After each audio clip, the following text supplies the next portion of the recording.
Right, hey guys, how are we doing? Back another video from Annie News. We've got another cut content video for ReZero Season 3, episode 7. What an episode. It was a lot of talking, but it was very meaningful. We've seen Subaru's character grow quite a bit. That speech was something else. I think I teared up a little bit.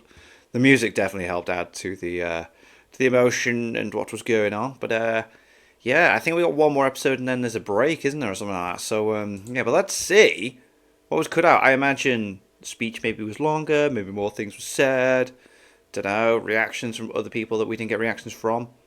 Let's find out. Subaru's speech might have been the best bit of dialogue we've gotten since Rem's back in episode 18. Who's Ram? Sorry. Just like how hers was an emotional roller coaster of ups and downs, yes. so too did Subaru fluctuate between courage and weakness. It was the culmination of his entire development into one 10-minute speech. It may not have been the same level of hope and despair we got with Rem, but the sentiment being expressed was very much similar. He had spilled his heart to relate to his audience the best way he could, then force them to come face to face with the problem that they were hiding from. That's the core essence of what Subaru was conveying, but if you want to know how exactly the people went to perceive it, that's what we're going to talk about here. Okay. That and the various secrets about Al that were and weren't in the anime. Ooh. Okay. While the anime did give us one massive hint on screen, there were quite a few left behind in the novel. Several telling interactions that reinforce the number one theory I'm sure a lot of us are considering. There was even a bombshell dropped in the Break Time miniseries, which I'll talk about as well. What? So, if you want to see that or the full effect of Subaru's speech, then stick around since we've got a lot to cover. Episode 57, The Newest Hero and the Oldest Hero, covering Chapter 3 from Volume 18 of the light novel. Wow, just one chapter. That doesn't happen very often. I'm gonna start with when Subaru first meets with Anastasia because there were quite a few chunks of context missing that explained more of the City Hall situation. More specifically, Lust's victims didn't just magically disappear, and neither did the Black Dragon either. As it turns out, Anastasia had actually been able to gather them all together. She had figured out how to communicate with the dragon carrying Krush, then used said breakthrough to escort Capella's victims to a different room. It seemed the flies still had their consciousness, so that made them willing to follow directions. This, however, brought up a whole separate problem because no one could tell if changing into flies changed their very sense of self too. What I mean is, did Capella's transformation leave them as human on the inside, or did it go so far as to transform their perception of themselves as well? Oh dear. Ooh. Whatever the answer to that may be, it was at the very least fortunate that the flies wouldn't be able to kill themselves. Since they still didn't know how to use their bodies yet, Anastasia could rest easy knowing she might still be able to save them. Hope so. Jesus Christ, dark. I mean, if not, she like, was bloody hell. after all a firm believer of fighting till the very end. This was a desperate view on life that Subaru fully agreed with too, since to both, so long as life remained, there would always be a chance to fight back. So, all in all, Anastasia had managed to take care of things without anyone getting hurt. It meant there was still hope to continue fighting. Now, Subaru's return gave Anastasia quite a bit of relief because it meant Garfield could finally calm down now. Bless him. Garfield's going through a lot this season. Jesus Christ. Ever since he saw Subaru fall into the water, he'd been running all over checking shelters and hunting demi-beasts, barely stopping to take any breaks at all. This was definitely risky considering who was out there, but with Anastasia telling him to come back every hour, she knew Subaru would be able to reconnect with him shortly. It was when Subaru went on to discuss Beatrice next that his statement about not hiding things seemed to trigger something. The way he mentioned how secrets wouldn't help anyone provoked a nervous reaction that made Anastasia seem like she was hiding something. Oh. Before Subaru could probe her on what that was, though, she quickly dismissed whatever it was she was thinking about, then refocused her resolve towards dealing with the archbishops attacking the city. She was filled with rage from the events that transpired just before this. It also didn't help that she felt responsible for everyone else, since she was, after all, the one that brought everyone to Pristella. That being the case, for her honored guests to get so injured under her invitation, It's all her fault, and she should suffer the consequence. No, I'm joking. well, that was a humiliation she wasn't willing to take. She was now ready to fight with everything she could get her hands on, only worried about the excuses for losing when she was dead. Such determination was actually quite the sight to behold, and for Subaru he had no problem standing behind it wholeheartedly. So, the map in front of him may not have shown the people he was fighting for, but by simply closing his eyes, he could envision all the people he wanted to save. Every single one of them was someone who was precious to him. That didn't change the grim situation those people were facing, though, since, as they spoke, the townspeople were being pulled into a downward spiral of despair.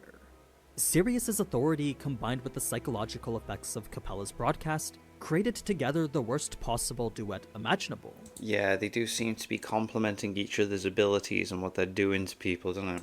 As they were now, it took all they could for the resistance to rush to each shelter and mitigate as much damage as possible. Now, this was where Subaru needed to set the line, since while Anastasia was okay making sacrifices, Subaru made it clear that he wasn't. Anyone who didn't have the resolve to fight on the battlefield the witch cult forced upon them was someone Subaru believed needed to be fought for. If he started accepting innocence as part of the battlefield too, then that would make him no different from the witch cultists who started this. So that was the type of knight Subaru strived to be. He wanted to fight for those who couldn't fight for themselves. This was when Al would make his entrance, not only bringing news of Amelia's message, but also immediately attacking Subaru's heroic delusion. That was so random, though. Like, they both picked the things up at the same time and then had the chat. I was a bit like, but, you know, yeah. That's right. Even before Subaru had decided to give the speech, Al still believed Subaru's ideals to be nothing more than infectious self-satisfaction. Garfield would then come in right behind Al, but not out of pure coincidence like how you may have thought. Before I clarify that though, to give more context on Garfield's despair, he was dealing with the fact everyone he came with was either missing or unconscious. Yeah, he did say, he was just like, where is everybody? Like, well, not where is everyone, but like, everyone's down. Otto jumped in and he was just like, oh my god. So yeah, Garfield's go through loads. It's the same stress Subaru was dealing with as well, except you gotta remember Garfield was supposed to be their guard. So, as the last one standing when he was supposed to be protecting everyone, well, I'm sure you can imagine just how much guilt he was feeling. Yeah, definitely. Now, him and Al weren't on the greatest terms, so if not for the message Al said he had for Subaru, there was very little chance Garfield would have escorted him back here. As for how the two came across each other in the first place, well, that gets into all of Al's secrets that I want to talk about. So, to start with the peculiar circumstance which brought these two together, it all comes down to scent. After the flood had washed everything away, Garfield had started using his nose to track any scent he found to be similar to Subaru's. Okay, makes sense. It was when he picked one up that seemed just like him that the person it would lead him to was Al. This obviously could just be coincidence, but if we go back to when Al and Amelia were talking in the mirror too, something about the fact it was Al made her feel weirdly confident. There was this She did say, didn't she? Why do I... strange certainty that came with knowing Al was the one delivering her message. Almost like she knew he would be able to get it done for sure. Amelia wasn't sure why she felt so confident in his abilities, but after a little more thought, she realized something about him reminded her a whole lot about Subaru. That was where those unexpected feelings of trust came from. And he wears the helmet. So, with two people close to Subaru finding such peculiar connections, you'd think there was an interesting relationship between Subaru and Al then. Oh my god. There's going to be some reveals in this season, isn't there? Is Al also someone that's been isekai'd and is related to Subaru? That would be... Well, what pretty much solidifies it is the reveal Al gave during his short in the extra break time episodes. Right, what was that? This was actually cut content from season 1, but since his character is finally coming to the forefront, it was revealed Al is from Japan too. Oh my god.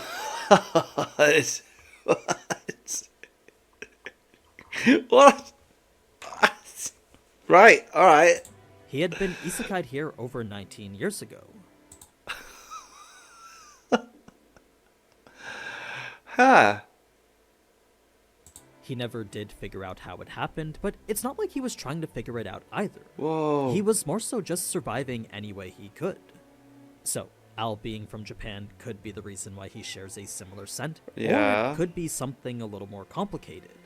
I personally don't know myself, but I have seen a number of theories pertaining to Al's real identity. Subaru from the future. Or... oh, what? It's something we can only base off these clues and this one image for now. Switching back to Amelia's Wow, okay. message, despite Al's reason for obtaining it being flaky at best, it was clear Al wasn't going to reveal any more than that. So, as much as Subaru wanted to know more, he knew he was just going to have to leave it. This brings us now to the plan to use the media, and as much as it pained Anastasia to admit it, her choice to not do the speech was because she knew she wasn't good enough.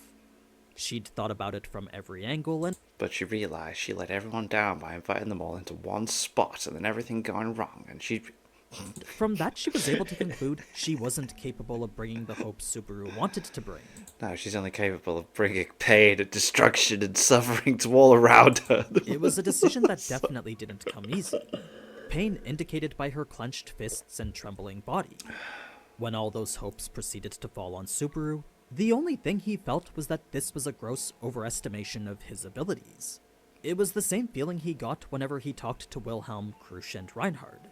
Whenever they always spoke so highly of him, he couldn't help but feel that they were misunderstanding him. You see, since to him they were all far more worthy of praise, the way they praised him just didn't make sense. They were much nobler people who he knew worked far harder than he ever did. So, the fact they still treated him like an equal deserving of respect, that tormented him since he personally felt he wasn't. It pained him to know that they all acknowledged him like that. He honestly felt that his real self could slip out at any moment, and it was when it did that he knew it would just end up disappointing everyone. Then, once the regrets came to light, that's when he knew they'd see just how helpless and pathetic he really was. This was what Subaru had always believed about himself. Oh, that's why he was apologising after it. So like, I'm sorry, I'll try again. So, with such I'll do better amazing next people time. always adding to the weight of their expectations, Subaru believed one day he'd eventually be crushed by them. Even so, he would continue to walk this path until he could no longer. It was the path of a boy who swore to be a single girl's hero, one that now had him becoming everyone's hero. It was when Al had spoken up to contest that Garfield's reaction would lead to yet another interesting interaction. As soon as Al had touched Garfield's arm to let himself loose, immediately Garfield's expression changed for the worse. The thing is, Garfield himself didn't know why he reacted that way. It was as if Al had triggered some sort of instinctual response, something that had caused Garfield to pull away reflexively. In any case, Al... I think he's Subaru from the future. That's what I'm sticking with now. Something really strange is going His on. point was that no one was taking into consideration Subaru's feelings. He was also very adamant about focusing on Amelia because Al's... What if he is Subaru from the future, but he's like in a death loop? Yeah? What if that's the thing? What if he is he's reliving a death loop? And, what seemed if? to know getting involved with the witch cult was a no-no. As if to speak from personal That'd be pretty experience, he made it clear no matter what Subaru did, the witch cult would always come back to haunt him. And he's saying all this stuff because he's lived it, you know? What anime am I thinking of here? Like Archer talking to Shiro in Fate. They were words spoken in a way that made it seem like Al was clinging to something. Now, it's not like Subaru disagreed with this, but the thing about this situation was that the witch cult got involved with them. There was no choice to not be involved anymore. Since the witch cult was the ones who started this, Subaru knew he had to finish it. That's when Subaru would commit to giving the speech, but rather than show it from the perspective of several different parties, it was instead given from the perspective of Raph. We were first shown the crisis her and her brother had to deal with. It all started with the evacuation in the park, then quickly turned into a terrifying nightmare. You see, while at first there were voices that encouraged everyone to stay positive, eventually uneasiness took over and silence came with it. Soon after, people had stopped hiding their rage, and eventually the mood turned to aimless disagreement and annoyance. There was now a silent madness that was affecting everyone, one that spread from person to person like a wildfire. The flood was what pushed everyone over the edge, igniting the sparks which would send them into a frenzy of violence. The only reason it didn't escalate into a full-on purge is because Fred's tears convinced the adults otherwise. The moment they noticed this young boy crying, they immediately came back to their senses and knew better than to act out in front of a child like that. I'm so silly. So as soon as he said his tears convinced everyone, I had this weird thing in my head of like an animated version of the tears like growing a face, be like, "Come on, guys, it's gonna be okay." How long that would last was yet to be seen, but for now it at least brought temporary peace. So what had likely happened in numerous shelters across the city was fortunately delayed by Fred. There was now a fragile equilibrium keeping things at bay. A brief respite only maintained by everyone keeping to themselves. Since provocation was what sparked the last outburst, everyone felt the best thing to do was to stay apart and isolated. It was exactly what Sirius's power wanted them to do. Now, as soon as the people heard the media turn on, what everyone thought would result in the tipping point from no return instead turned out to be a voice unfamiliar to them. The speech started off like, "Whoa, we're okay. Oh, no, never mind. Oh, God, I hate this. I don't like this." And then, "Oh, okay, things might be alright now." They weren't met by the same sinister voice they were expecting. No, instead they were met by statements quite the opposite. Subaru's initial words weren't meant to be unwavering or courageous because at first he wanted to convey the fact that he was just like them. That being the case, in order to show he really did understand what everyone was feeling right now, Subaru was open and honest. He shared his insecurities and poured his heart out to them. This led everyone past the point of suspicion and disappointment and instead led them straight into confusion. They were unsure as to why such an apprehensive person was talking to them. Reason being that, even if it was fake, what they knew they needed right now was hope. That being the case, they couldn't help but wonder why such a seemingly hopeless person was talking to them. Well, with Subaru's last words of doubt precisely describing what everyone was feeling, it was cool. He had essentially drawn out the emotions that they were all hiding from. What I mean is that by describing the weakness currently eating away at them and spotlighting the cowardice currently plaguing their minds, Subaru was essentially forcing them to come face to face with the unresolvable reality in front of them. No one wanted to confront it head on like this, but Subaru was now making them do exactly that. So it was once those terrifying thoughts were at the forefront that's when Subaru would turn things around. He would have the people look at the expressions of those closest to them, then have them compare such expressions to the ones they remembered. If for any reason they found such expressions to be unbearable, then that's what Subaru wanted everyone to rally behind. He wanted them to feel it wasn't acceptable to have such important people carry such pained feelings with them. And if the people they were looking at were hiding behind a smile, then it wasn't acceptable to have such feelings forced upon them either. No. To Subaru, the one most precious to him had a real smile far more beautiful than any forced one. Wow. So, with that being what Subaru was fighting for, he figured it was a good common ground that everyone else could get behind. All the while, not once did his heart change from the weak, frail thing it was in the beginning. It's just now he was embracing such weakness and refusing to give up despite it. This was the core message Subaru was begging everyone to embrace as well.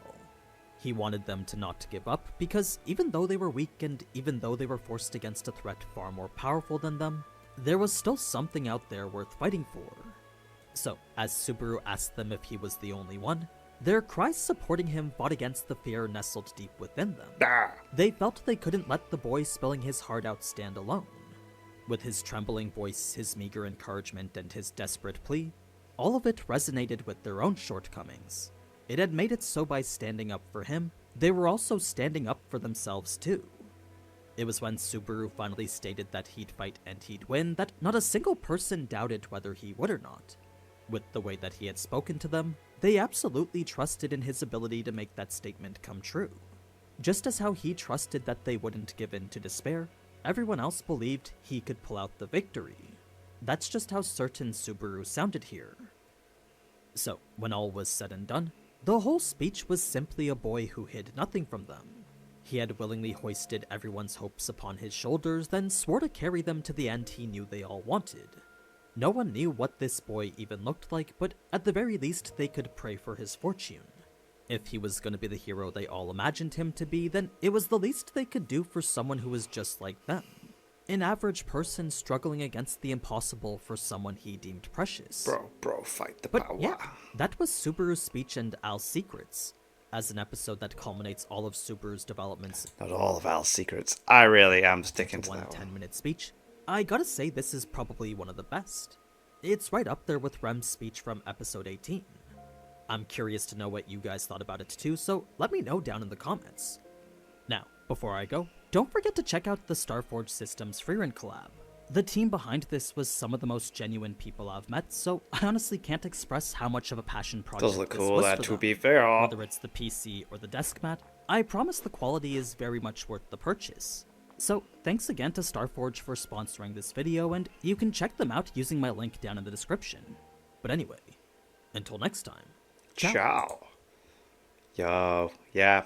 I reckon Al is Subaru on a death loop. Future-y thing. Yeah. Calling it. Nobody spoil if I'm right. I want some point in the future we get that reveal and I'll be like, I called it, and then boom. Or we get the reveal and I'm completely wrong. That's something for us all to look forward to at some point in the future. But yeah, we'll check out the next one when that comes out. I think there's a break after that episode, so you're going to focus on Dan Matchy cut content, which is cool because new Dan Matchy season is really freaking good as well. Thanks for watching. Click like and subscribe. Pixel Party Pals! Pixel Party Pals!